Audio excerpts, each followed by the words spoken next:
Good evening to all of you. मैं संदीप आप सबका फिर से स्वागत करता हूँ जीएस लर्निवर्स की इस ऑनलाइन प्लेटफॉर्म पे। लोग प्रस्तावना पे बात करेंगे। प्रस्तावना में कौन कौन सी इंपॉर्टेंट चीज हो सकती है जिसे क्वेश्चन के तौर पे आपको पूछा जा सकता है। तो आप सभी क्वेश्चंस को देखेंगे तो आपको समझ में आएगा कि ये क्वेश्चंस काफ़ी इंपॉर्टेंट है। मैं श्योर हूँ कि यहाँ से एक न एक क्वेश्चन आपको किसी भी एग्जाम में देखने के लिए मिल जाएगा। पहला क्वेश्चन जैसे कह रहा है, संविधान के प्रस्तावना में पंथ निरपेक्ष, इसको अच्छे से पढ़ेंगे। संविधान के प्रस्तावना में पंथ निरपेक्ष शब्द किस संविधान संशोधन के द्वारा अंतर्विष्ट किया गया है? तो हमारे संविधान में, भारतीय संविधान में कौन से वो संविधान संशोधन है जिसके द्वारा जो है पंथ निरपेक्ष शब्द को जोड़ा गया है? आपको पूछे तो 42वां संविधान संशोधन है 1976 का। याद रखेंगे 42वां संविधान संशोधन एकमात्र इससे संबंधित प्रस्तावना संबंधित संविधान संशोधन है जिसके द्वारा 3 शब्द जोड़े गए हैं। आगे आपको मिलेगा, ठीक है, इसके लिए आप चिंतित न रहें। एक है आपके पंथ निरपेक्ष जो कि यहाँ पे आप देख रहे हो, एक है आपका समाजवाद और एक है आपके अखंडता। आपको ये तीनों शब्द को अच्छे से देखना है। 3 शब्द को, किसी भी शब्द को लेके आपको पूछा जा सकता है कि संविधान की प्रस्तावना में वो कौन से, कोई सा भी यहाँ पे वो शब्द लिखेगा, ठीक है, किस संविधान संशोधन के द्वारा हमारे संविधान में अंतर्विष्ट किया गया है, ऐसे करके आपको क्वेश्चन वो पूछ सकता है। नेक्स्ट हम लोग चलते हैं आज के क्वेश्चन, इसको अच्छे से आप लोग देखेंगे। प्रस्तावना का विचार हमारे संविधान में कहाँ से लिया गया है? हालांकि हमारा जो प्रस्तावना है उसका आधार तो कौन सा बना है? नेहरू जी द्वारा जो प्रस्तुत किया गया था उद्देशिका प्रस्ताव 13 दिसंबर 1946 को हुआ था। तो उद्देशिका प्रस्ताव जो नेहरू के द्वारा, पंडित नेहरू जी द्वारा 13 दिसंबर, ठीक है, 1946 इस दिन संविधान सभा में प्रस्तुत किया गया था, जिसे 22 जनवरी 1947 को जो है, क्लियर है, स्वीकृत किया गया था संविधान सभा के द्वारा। इसके लिए एक और वीडियो आएगी, उसके लिए निश्चिंत रहें, आपको और अच्छे समझ में आने वाला है कि संविधान सभा की मांग कैसी हुई, संविधान सभा की बैठकें कैसे हुई, किस प्रकार से उद्देश्य का प्रस्ताव प्रस्तुत की गई, इस सब के लिए एक वीडियो और आएगी। बस यहाँ समझ के रखेंगे, नेहरू जी के द्वारा जो है 1946 में 13 दिसंबर 1946 को प्रस्तुत किया गया था, जो कि 22 जनवरी 1947 को पारित किया गया, फिर बोल सकते स्वीकारा गया, हमारे जो संविधान में प्रस्तावना का आधार बना। लेकिन इसका विचार कहाँ से लिया गया है, ये आइडिया कहाँ से लिया गया था, इसको याद रखना। तो ऑप्शन नंबर जो लास्ट आप देख रहे हो, ऑस्ट्रेलिया, आपको पूछे तो यहाँ से लिया गया था। हालांकि एक चीज़ और है, यूएसए से लिया गया था, लेकिन भाषा ऑस्ट्रेलिया से लिया गया था, याद रखना। लेकिन अंतिमतः आंसर ऑस्ट्रेलिया लिया जाता है। पहले भी ऑस्ट्रेलिया लिया गया है आंसर में, तो आप ऑस्ट्रेलिया आप अच्छे से याद इसको रखेंगे। नेक्स्ट हम लोग चलते हैं। प्रस्तावना में निहित स्वतंत्रता, समानता एवं बंधुत्व शब्द किस देश के संविधान से लिया गया है? हमारे संविधान में, हमारे संविधान की प्रस्तावना में ये 3 शब्द आपको देखने को मिलेंगे। कौन कौन से? स्वतंत्रता, समानता और बंधुत्व। कहाँ से लिया गया है? तो आपको पूछे तो आपको आंसर करना है फ्रांस से। बहुत अच्छा क्वेश्चन आपके लिए बन सकता था। नेक्स्ट हम लोग चलते हैं। आज का आपका अगला क्वेश्चन है जो कि प्रियम्बल के है ना, प्रियम्बल के दृष्टिकोण से बहुत इंपॉर्टेंट है।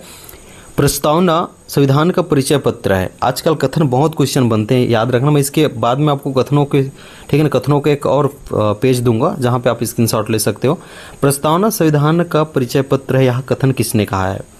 क्लियर है?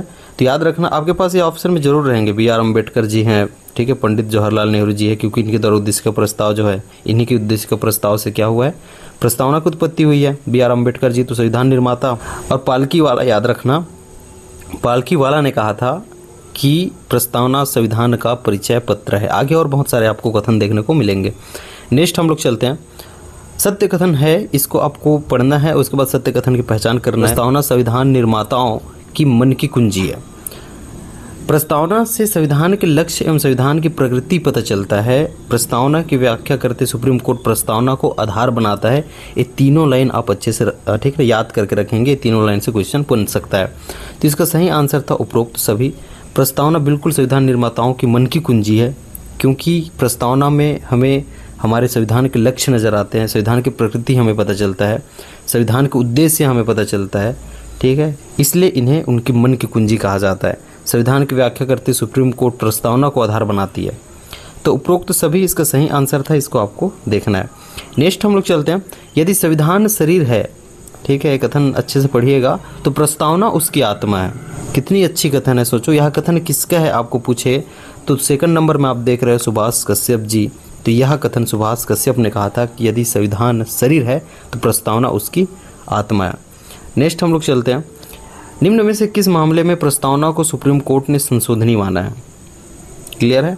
आपको एक चीज़ मैं बता देता हूँ, संविधान संशोधन ठीक है। संविधान संशोधन जो है 42वां संविधान संशोधन एकमात्र संविधान संशोधन है जो कि 1976 का है, वो अब तक हुआ है।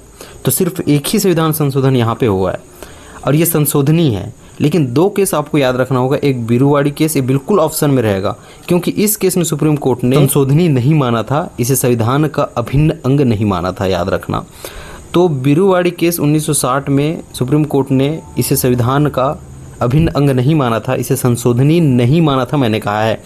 लेकिन जैसे केशवानंद भारती केस 1973, ठीक है, ये वाला केस आता है तो सुप्रीम कोर्ट ने अपने निर्णय को पलटते हुए ये कहते हैं कि ये संविधान का अभिन्न अंग है और इसमें संशोधन संभव है, ठीक है। मतलब संशोधनी माना है, किस में माना है?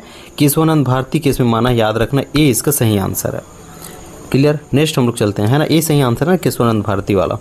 नेक्स्ट हम लोग चलते हैं, उद्देशिका प्रस्ताव संविधान सभा द्वारा कब स्वीकार किया गया? मैंने आपको बताया था कि पंडित नेहरू जी द्वारा उद्देशिका प्रस्ताव प्रस्तुत किया गया था। तो 22 जनवरी 1947 को से संविधान सभा के द्वारा, क्लियर है, इसे स्वीकारा गया है, याद रखना। और यही, ठीक है, हमारे जो संविधान में प्रस्तावना की उत्पत्ति का आधार है, यहीं से प्रस्तावना की उत्पत्ति हुई है।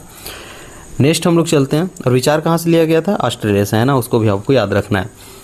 निम्न में से कौन सा कथन सही नहीं है? आपको इसको अच्छे से पढ़ना है। यहाँ से एक कथन आपको गलत है, उसको पहचानना है। प्रस्तावना में सिर्फ एक ही संशोधन अब तक हुआ है, ये तो आपको पता चल ही गया होगा क्योंकि मैंने इसके जिक्र बार बार किया है। हमारे संविधान में प्रस्तावना की उत्पत्ति पंडित नेहरू द्वारा प्रस्तुत उद्देशिका प्रस्ताव से हुई है, इसका भी मैंने जिक्र किया था। प्रस्तावना में संविधान के उद्देश्य नजर आते हैं, इसका भी जिक्र मैंने किया था। तो गलत कथन कौन सा? अखंडता शब्द को, ये शब्दों लिखा गया है, इसको ध्यान मत देना, शब्द पढ़ना उसको। अखंडता शब्द को प्रस्तावना में 1972 में जोड़ा गया है, जो कि गलत है। मैंने कहा था 1976 में जोड़ा गया है और इसे संबंधित अनुच्छेद 42वां है, 42वां संबंधित अनुच्छेद है। 42वां संविधान संशोधन एकमात्र संविधान संशोधन हुआ है 1976 का, जिसके अंतर्गत 3 शब्द, क्या कहा मैंने? अखंडता, समाजवाद और फिर आपके पंथ निरपेक्ष, यह शब्द जोड़ा गया है। हालांकि समाजवाद का विचार पहले भी हमें दिखाई देता था हमारे प्रस्तावना में, जैसे कि आप देखेंगे सामाजिक न्याय, आर्थिक न्याय, ये सब लिखा हुआ था। फिर भी समाजवाद शब्द जोड़ा गया है 1976 से, याद रखना। अखंडता शब्द जोड़ा गया है 1976 में, 42वां संविधान संशोधन है। पंथ निरपेक्ष शब्द जोड़ा गया है, इसको याद रखना। एक चीज़ आपको यहाँ पे और याद रखना है, मैं लास्ट में उसको जरूर बताऊँगा। जो ये आप पंथ निरपेक्ष देख रहे हो, इसे जो है सुप्रीम कोर्ट ने, ठीक, मूल ढांचा, संविधान का मूल ढांचा घोषित कर दिया है। मतलब अब इसमें संशोधन नहीं हो सकता है, मतलब पंथ निरपेक्ष शब्द में बोल रहा हूँ मैं। तो आगे मैं इसको बताऊंगा एक बार। नेक्स्ट क्वेश्चन हम लोग चलते हैं। शब्द चयन सौंदर्य भाव गरिमा की दृष्टि से, कितना अच्छा कथन है, इसको आप अच्छे से देखेंगे। शब्द चयन, क्लियर है, सौंदर्य भाव गरिमा, ये 5 शब्द यहाँ पे लिखे हुए हैं, कि दृष्टि से भारतीय संविधान की प्रस्तावना विश्व के संवैधानिक साहित्य में अद्वितीय है, याद रखना। यह कथन किसका है? तो अर्नेस्ट बार्कर, जो आप तीसरा कथन देख रहे हो, इसका सही आंसर है अर्नेस्ट बार्कर। ये कहते हैं कि हमारे प्रस्तावना के जैसे विश्व के किसी, है ना, किसी भी संविधान में इसके जैसे प्रस्तावना नहीं है। एक इनका कहना है, अर्नेस्ट बार्कर का कहना है। शब्द चयन सौंदर्य भाव गरिमा की दृष्टि से इन्होंने कहा है, इसको भी आपको याद रखना है। मैं एक बार यहाँ पे एक चीज़ बताना चाहता हूँ, जैसे कि आपने देखा है 42वां संविधान संशोधन, इसको अच्छे से यहाँ पे देखेंगे, है ना, 42वां संविधान संशोधन को। 42वां संविधान संशोधन याद रखना, जो कि 1976 में हुआ है। इसे 3 शब्द जो जोड़े गए हैं, उनमें से मैं पंथ निरपेक्ष शब्द को बताना चाहता हूँ। मतलब इसमें ज़्यादा कुछ नहीं बताऊँ, एक चीज़ बताऊँगा। पंथ निरपेक्ष शब्द को जोड़ा तो गया 42वें संविधान संशोधन 1976 से, लेकिन सुप्रीम कोर्ट ने इसे संविधान का मूल ढांचा, ठीक है, मूल ढांचा, इसको यहाँ पे काट लेना, मूल ढांचा, ठीक है, घोषित कर दिया है। इसका मतलब यह है कि पंथ निरपेक्ष शब्द अब गैर संशोधनीय हो गया है, ठीक है, इसको आप समझ गए होंगे। पंथ निरपेक्ष शब्द अब क्या हो गया है? गैर संशोधनीय हो गया है। आपको 4 शब्द दे के पूछा जा सकता है कि इसमें से कौन सा शब्द प्रस्तावना का संशोधनीय नहीं है या फिर गैर संशोधनीय है, याद रखना है, पंथ निरपेक्ष है। क्लियर है? ये मुझे, ठीक है, सेट करते टाइम रेंडमली दिखे, इसको मैंने आपको बता दिया, इंपॉर्टेंट है, पूछा जा सकता है। हम लोग कुछ और देख लेते हैं, जो कि आपके कौन से रहेगा, कथन में देख लेते हैं, क्योंकि कथन में बहुत पूछा जा सकता है कि ये कथन किसका है, उसके एक बार हम लोग देखने की यहाँ पे कोशिश करते हैं। लेना जो के एम मुंशी हैं, इनके द्वारा क्या कहा गया है उसको याद रखें। हमारे संविधान के प्रस्तावना को इन्होंने कहा है कि हमारे जो संप्रभु है, हमारे संप्रभु, इसको अच्छे से लिख लेना, संप्रभु प्रजातांत्रिक, क्लियर है, प्रजातांत्रिक गणतंत्र, ठीक, प्रजातांत्रिक गणतंत्र की जन्म कुंडली है। और इसको सीधा एक लाइन भी वो पूछ सकता है कि के.एम. मुंशी ने प्रस्तावना को क्या कहा, राजनीतिक जन्म कुंडली कहा है। इसको एक लाइन में ऐसे बोला जा सकता है, राजनीतिक क्या जन्म कुंडली कहा है। तो ये क्या रहा, के.एम. मुंशी के द्वारा। जस्टिस हिदायतुल्लाह, इनके बारे में याद रखना है, इन्होंने भी क्या कहा है, आत्मा कहा है। इनने कहा है कि संविधान की आत्मा है, तो प्रस्तावना संविधान की क्लियर है, आत्मा है। एक इनके द्वारा कहा गया है, ठीक, हिदायतुल्लाह, जो कि जस्टिस हिदायतुल्लाह के द्वारा यहाँ कहा गया है। एक कथन याद रख लेना, बी.आर. अम्बेडकर जी क्या बोलते हैं, इसको याद रख लेना। ये बोलते हैं कि राजनीतिक लोकतंत्र तब तक स्थायी नहीं हो सकता, ठीक है, राजनीतिक लोकतंत्र तब तक स्थायी नहीं हो सकता, क्लियर है, जब तक कि उसके मूल्यों में, ठीक है, जब तक कि उसके मूल्यों में सामाजिक लोकतंत्र नहीं हो, ठीक, सामाजिक लोकतंत्र नहीं हो। मतलब ये प्रस्तावना के लिए नहीं कहा है, इनका कथन याद रख लें, तो बहुत इंपॉर्टेंट है, इसको पूछा जा सकता है। तो बी.आर. अम्बेडकर जी का एक कथन या फिर एक कथन लेकर आपको पूछा जा सकता है, 4 ऑप्शन देके कि ये कथन किसने कहा है। तो याद रख लेना है, राजनीतिक लोकतंत्र तब तक स्थायी नहीं बन सकता जब तक कि उसके मूल्यों में सामाजिक लोकतंत्र नहीं हो, ठीक है। ये कथन बी.आर. अम्बेडकर जी का है, इसको आपको याद रखना है। किस बार क्या कह रहे हैं, इसको याद रख लेना, प्रस्तावना, ठीक। और इस बार कथन किसका है, याद रख लेना, सर अल्लादी कृष्ण स्वामी अय्यर, क्लियर है, कृष्णाम, ठीक है, कृष्ण स्वामी अय्यर।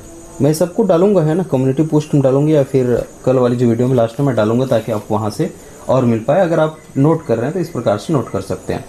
तो सर अल्लादी कृष्णा, ठीक है ना, कृष्णा स्वामी अय्यर, इनका कहना है प्रस्तावना को लेकर, हमारे संविधान की प्रस्तावना दीर्घकालिक सपनों का विचार है, ठीक है, दीर्घकालिक सपनों का विचार, कितना, ठीक है ना, अच्छा कथन है, कितना प्यारा सा है ये, दीर्घकालिक सपनों का विचार है, याद रखना, ठीक। एक इनके द्वारा कहा गया है, कृष्ण स्वामी अय्यर के द्वारा कहा गया है। तो ये क्वेश्चंस, इन क्वेश्चंस को करके आप कितने सही कर पा रहे हैं, अगर आपने पढ़ाई की है, ठीक है, कमेंट करके जरूर बताएंगे। कल आपकी संविधान सभा और संविधान निर्माण से संबंधित MCQ आ रही है, उसके लिए वेट करेंगे, उसमें और बहुत सारी चीज़ों पर हम लोग बात करेंगे। बहुत बहुत धन्यवाद।